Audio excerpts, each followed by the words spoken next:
নমস্কার, কেমন আছেন সবাই?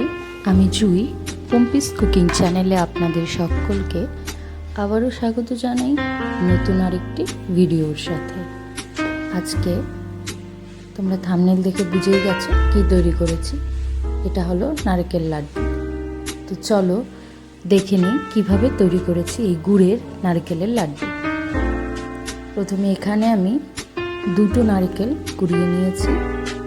তোমরা যদি নারকেল কোড়া কীভাবে কুড়িয়েছি ভিডিও দেখতে চাও অবশ্যই কমেন্ট করো।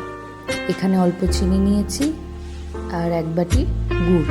এই বাটিরই মেপে 1 বাটি এখানে চিনি আছে। তো চলো শুরু করি।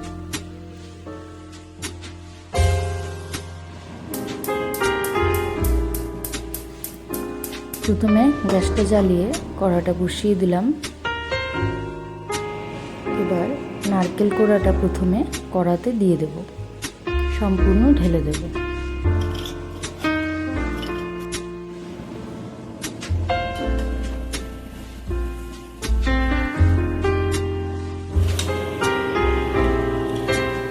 চিনিটা একটু মিক্স করে নেব সুন্দর করে নারকেলের সাথে। এরপরে দিয়ে দেব গুড় পাউডারটা। আমি এখানে গুড়ের পাউডার নিয়েছি, তোমরা যে কোনো গুড়ই ভালো মানের গুড় এখানে ব্যবহার করতে পারো।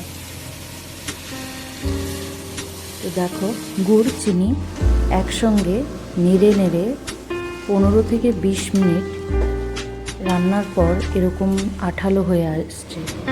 তো তোমরা এটাকে একটু লো হিটে কন্টিনিউ নেড়ে নেড়ে এরকমভাবে তৈরি করে নাও।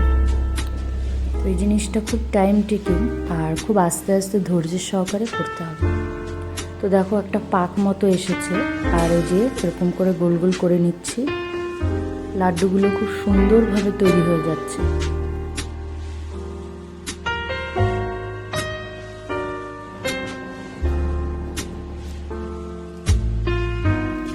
তোমরা ভালো করে দেখে নাও আমি কিভাবে তৈরি করছি।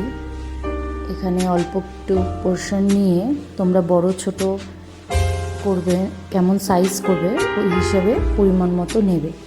তো আমি মিডিয়াম মতো করছি। তো এখানে গোল গোল করে পাকিয়ে নিয়েছি। দেখো তৈরি হয়ে গেছে, আমার এতগুলো নাড়ু হয়েছে। সবাই ভালো থেকো, সুস্থ থেকো, আবার দেখা হবে নতুন